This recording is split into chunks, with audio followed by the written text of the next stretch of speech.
The FACT is a nonprofit organization that has two goals in mind. And those two goals are prevent the need from families coming into a crisis or a child welfare situation. And for those who are in a child welfare situation or foster placement, how can we make that experience different?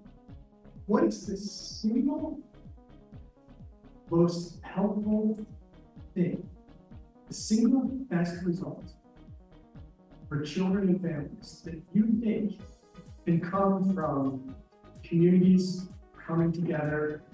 That ensure that our kids are not just healthy today, but that our kids have the brightest future possible. That's my work, that is your work, that is our collective work, right?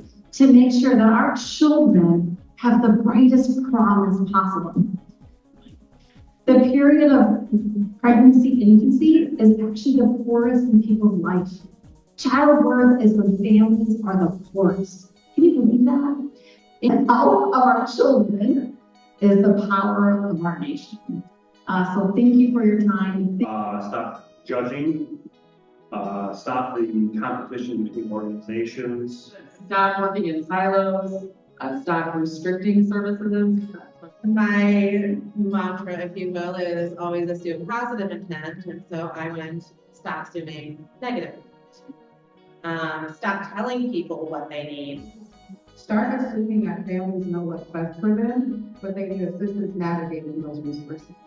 Start using more empathy, meeting people where they're at mentally and emotionally.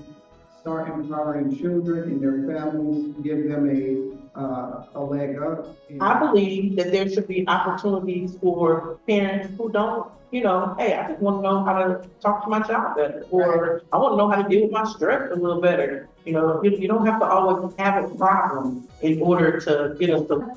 When you first get that job, everything seems to go wrong. How can we get you through those first 90 days? How can we get you through those first 6 months? And how can we get you to whatever your dream is? Really, the strength comes in what our partners.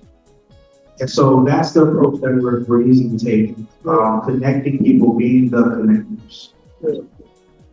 But they saw that something they had not expected with the scholarship program. They saw a 20% decline in juvenile crime. People, I'm looking at the facts. I focus my efforts and the things that I do on what I know works. So I'm working on scholarship program, I'm working on youth program, and I'm trying to make sure that young men and young women can read because they'll be successful. They won't be in our system. Goal 1 is our focus right now. The need for prevention is great, and we can do better for our families and children in Genesee and inside of our counties.